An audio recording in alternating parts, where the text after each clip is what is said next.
good evening, good afternoon, depending on where you are in this world. My name is Tonny. And I'm Tim. And welcome back to this segment of the Tonny and Tim show. We are happy to have you back.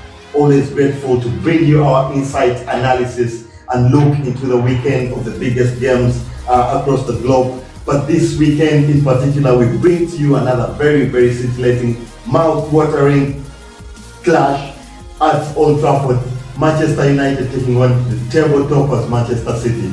It is a super Sunday because we have two derbies. There's a Manchester derby and then the Merseyside derby. That's another big clash. Yeah, so it's a big weekend of football. Of course, it will be a very, particularly very interesting Sunday to keep your eye out on. Of course, Manchester United. Well, let's talk about this game for a minute, Tim. Manchester United hosting Manchester City, who are currently, like we had said in our previous episode, running away with the title. But this is a game that where if Manchester United slip up against the City side in this one, looks like the title might even be won before Christmas. Yeah, and I think Mourinho has said that on Sunday it might be 11 points, 8 or 5. So he's given the options of the three outcomes of the game. But Manchester United has been looking at a team to stop Man City. For them. Now it is in their court and it is in their own backyard. So United must find a way of stopping City. A draw is not acceptable, Tony. You must win this game if you're the title challenger. So I think it's a huge game for United this. Of course, it's a very big game. We'll be keeping our eye out on the teams that Mourinho will be selecting for this one, in particular because they miss out Pogba, who was suspended in the previous game, of course, for that stamp on Hector Bellerin, the Emirates. But they still have the options in midfield. The biggest challenge that they must face in this one is to find a way to stop. They've played 3 defenders at the back in the past few games, and it has been working for them. Does Mourinho change a winning formula in this one, Tim, do you think? Yeah, and that is the hardest of the decisions to make, Tony. United has played a back 3 the last 2 games, and this was to counter their previous 2 opponents who play almost this fashion. That was Watford and Arsenal. But this is a different team altogether, this Man City side. So are you looking at a back 4 and then you maybe get an extra number in the midfield because you don't have Pogba? Or do you still say, okay, this has worked, maybe I should now adapt to this formation? It's totally complex. It's something I don't know how it's going to work out. Of course, he has the option of bringing back Marouane Fellaini, that gigantic midfielder that he likes to play and deploy in some of these key games. Of course, he knows he won't be having so many chances. Manchester City are not a team that drops the ball often. So if he's to set, because we know what he has been doing in the big games, like at Arsenal, he totally defended and was counter-attacking. He got the goals. He must hope that he'll have the same kind of accuracy in the final third like he had at Arsenal. Yes, Tony, and I think that is what Mourinho is going to base on. He is looking at trying to defend and absorb the attack from Manchester City. And then you still have to keep faith on Martial. I don't know whether he'll start Rashford too, but I hope Lingard starts for him because there's a lot of energy. So if you're able momentum, if you're able to break, maybe you need this boy in Lingard to be the one to initiate this attack because he has his runs and defenders. But you mentioned Pogba, Tony. This is a huge miss, and I think for United to replace Pogba, they might need to play an extra midfielder, unless you're going to have Herrera sitting at the back and then the other boys maybe make the runs up front on. Of course, this looks like it will be a very tough day at the office, given how City have been playing. Of course, in the past couple of games, they have been struggling to grind out wins, even falling to a defeat in the midweek Champions League game that they had. But this Manchester City side take nothing away from them. But they can hurt you very much. They have 2 white men who Mourinho must be thinking about. They have Sterling and Sn1 who have been playing very well. They've combined for 15 goals in the league alone. That's a big return for guys that thought last season might have been struggling to show how much they can be offering. Yeah, Tony, and Sn1 and Sterling have gone beyond the shelf just because of the formation they're using. You just do not understand. Because Kyle Walker is almost patrolling the right wing, and then they have this other guy. He's not actually. I think that's the weakness, the shaky point on Man City. But they have Danilo who can also play. So it finds. But he had a shambolic game in midweek. Danilo was awful that day. So you find Sn1 and Sterling getting into the middle, or they create the space. You find the opponent defender is trying to mark the right back of Man City, and this guy now is not marked, and that's how City has managed to get these 15 goals from these two boys. So Mourinho must be wary and wondering, will he use Ashley Young to mark Sterling? Ashley Young is not a defender. Or do you bring in Damian and say, you're just going to defend? I want to man mark. Exactly. So it's something that's so tricky for United side. But this is the point you ask, had they had a number 7, maybe would have a go on Delph for the first time. Because Delph has not been tried out. But Lingard cannot do that job at all. Of course, that will be waiting to see. Even from Mr. Pep Guardiola, we'll see in this game, does he start Aguero or Jesus? Who do you stick to? No, Tony, Aguero is proven. He has scored a lot of goals against United, and I think he'll be the player Man City will want to start as a number 9. The only weakness I'm seeing in this City side is the height. They lack height. And if they give United free kicks or corner kicks, they might get punished. Ogbonna scored from a corner kick midweek, and actually the coach has come out, Pep Guardiola has come out and say, let's not give out cheap free kicks around the box. So I think he's cautious that his players are not as powerful and tall as United guys. Of course, there is also the added incentive for United that Ederson might not be at the same level as maybe the hair that they have. So maybe they'll want to try him out. This is a very, very big game that we would want to see. Of course, we had news that David Silva is back in for this one. Yeah. Mourinho was criticizing Pep Guardiola, but saying that Silva might miss out because he missed out in midweek. But of course, very, very many key clashes across the pitch for this one. We expect to see how Lukaku comes back against a team of this magnitude. We expect Lukaku for his confidence, we would expect to get goals against the big clubs. If we want to keep an eye on Lukaku and see how he does in this one, Martial has been playing very, very well of late. And of course you mentioned Lingard, who has been having a very, very good run. So we'll expect to see how they play against City's informed players in Kevin De Bruyne, Leroy Sané, Sterling as well, and as well as Aguero, of course, a big game player. He has always come up in the big games for this one. But this is a game that I think history will prevail, and I'll give it Manchester United a 2-1 win. Yeah, I think United might nick this game, but Tony, I'm settling for a draw 2-2.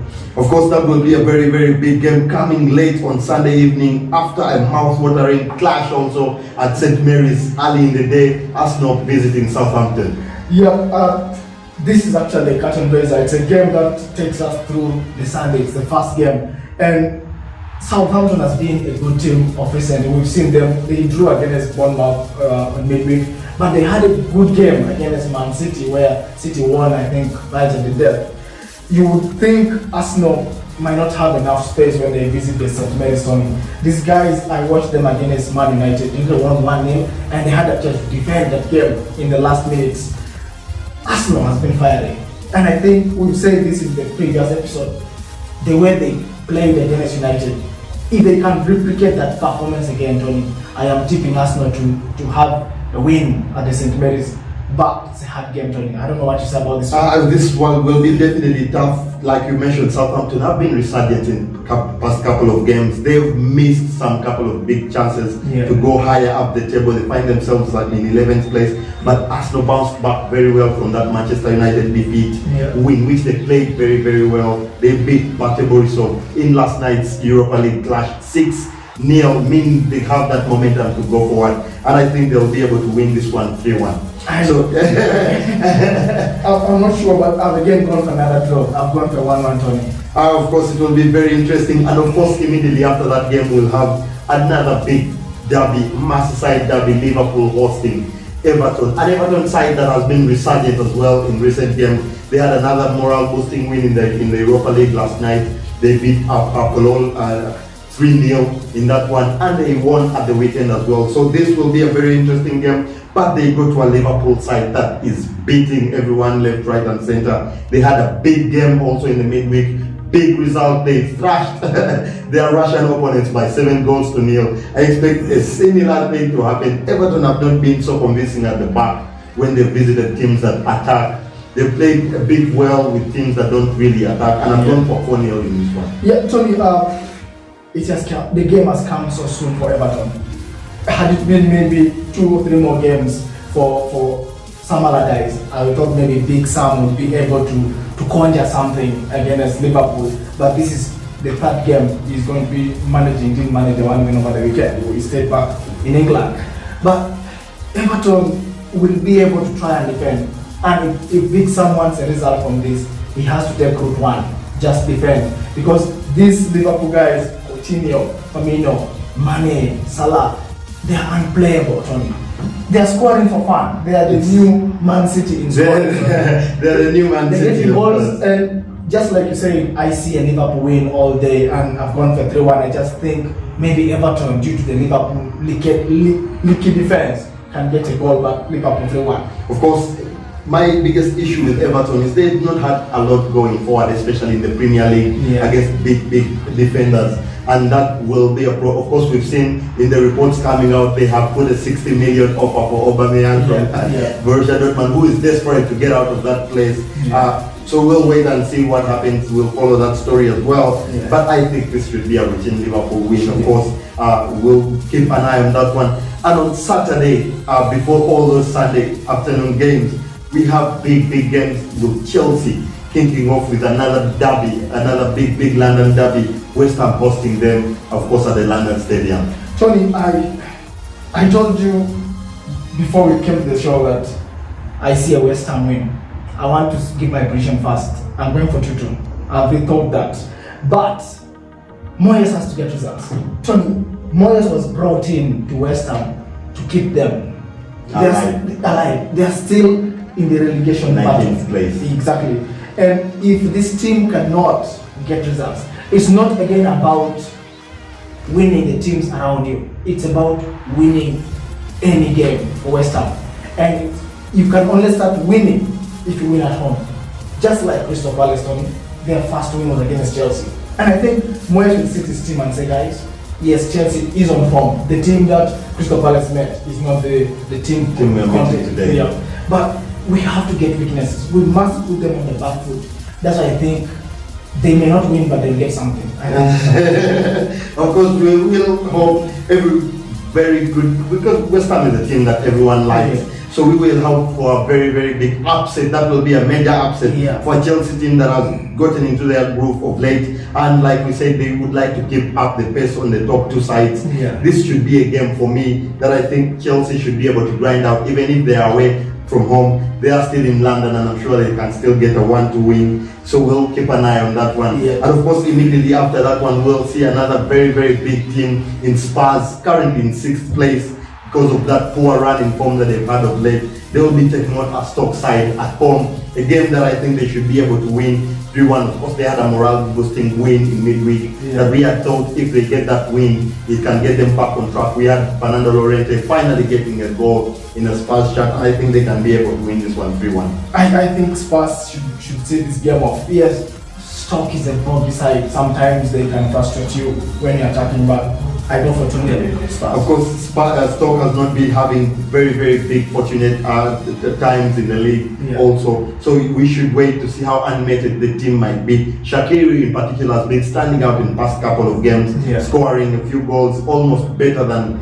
already having more goals than he had last season. And he's a player that's coming out of his shell. So this will be interesting goal there. Another big game to watch out for is 7th against 8th, Burnley hosting Watford. A Watford side that has been in very good form of late. Yes, Tony, that will be one of the games of the weekend. Why?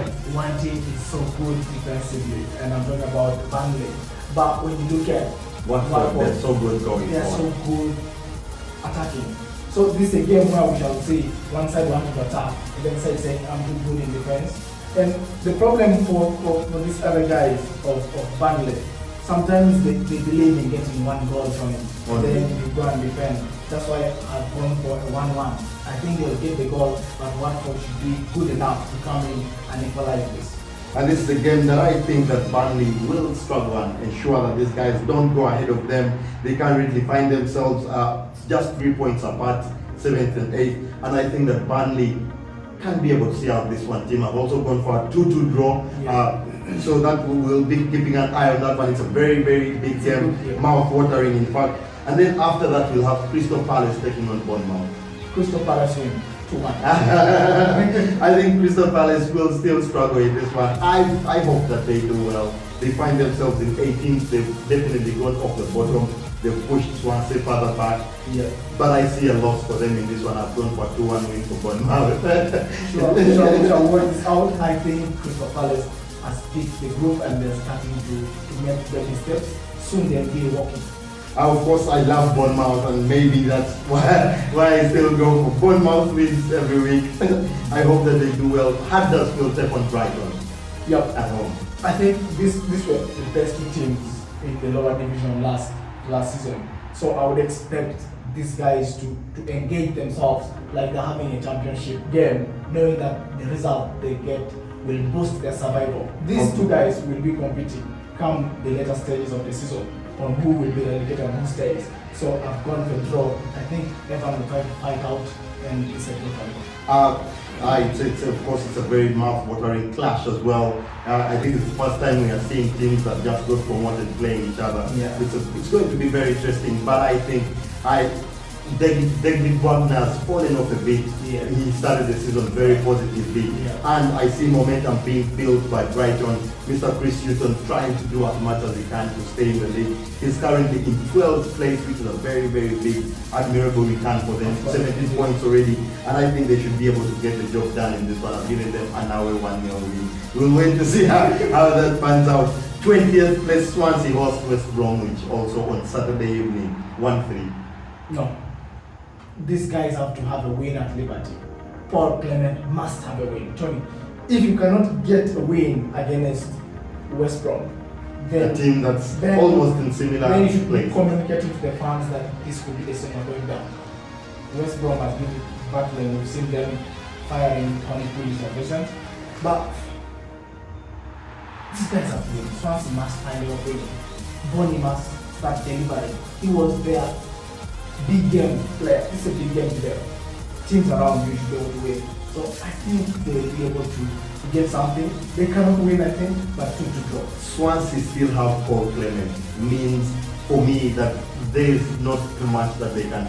There's many positives around the stadium. The atmosphere they changed at all. At West Brom though, they've brought in a new manager in Alan Pardew, and that alone can buoy aside and try and extract any kind of momentum, any kind of performance from the players, and that's why I think this one will be. I would have given a draw if they still had the old coach, but with the new manager, teams tend to have better performances, and that's why I've gone for 3-1 in this one. We'll definitely watch out for that one. In the last game of the evening, Newcastle host an informed Leicester side, 0-2. We win for Leicester. This is going to be a very interesting weekend of predictions. Like we've said on our Facebook page, send us your predictions as well. We've had a big fight here. Tim has gone for a lot of draws, while I've gone for a lot of away wins. We'll post those predictions on our Facebook page. Make sure you catch them. Make sure you put your own analysis. Send us those messages into our inbox. We'd like to hear from you as usual. We'd like to get that excitement, get excited for this big game. Send us those comments, watch the videos, post the like the Facebook page, and subscribe to the YouTube channel as well, the Tonny and Tim Show, and of course other big games in Europe, team that we've picked out. I've picked out Juventus in Italy, taking on Inter Milan, an informed Inter Milan side. They look very different from the Inter of last season. They find themselves in first place now with 39 points, 2 points ahead of a Juve side in third. They didn't start so well, but they finally started picking up their groove. This is another big game that people can watch out for. Another one that I picked out is Real Madrid, with the new Ballon d'Or crowned champion, of course, Ronaldo. They play Sevilla, who are in 5th place. They are on the same point, and they can't afford any more. I think if I was to mention the previous game, Juventus versus Inter Milan, you said 39 points and 37. Juventus is at home, and they know a win gets them about. So I thought they have an incentive, they should be able to win this, but it has been very good. On the other game, Madrid, Real Madrid versus Sevilla. Tony, after getting this accolade, we've been discussing that now Ronaldo and Messi are at par, and we've seen what Ronaldo has done to come up and match Messi on 5-5. This should be a trigger if he has been performing poorly in the league. This should be a trigger for Ronaldo to start delivering this season. Any big games you picked out, Timothy, from the weekend? Yeah, I've picked one of the last games on Sunday, that is Villarreal against Barcelona. I was so interested in the game where Barcelona hosted this other side, Celta Vigo, and it almost opened up Barcelona. And I was like, can Villarreal look at this game and try out something? But Arsenal, I think we did it for them. But it's a game I think we should watch for the weekend, maybe to get surprise game. Of course, that's another very, very interesting game there. Barcelona looking to run away with that league title, of course. Madrid still limping. Atletico, almost the only chasing giant. Yeah. Valencia has performed admirably, but we don't know if they'll last the distance. So this will be a very interesting game for all neutrals. They'll be hoping that Barcelona maybe can drop some points. It dropped 2 against Celta Vigo last week, like we mentioned. So that will be another very interesting clash to watch out for. And of course, games all around. Don't forget, like we said, we'll be bringing you the live updates for our big game of the weekend, which is Manchester United taking on Man City. And stay tuned on our Facebook page and YouTube channel as well. From us at the Tonny and Tim show, that's all we had for you this weekend. Goodbye for now. Goodbye.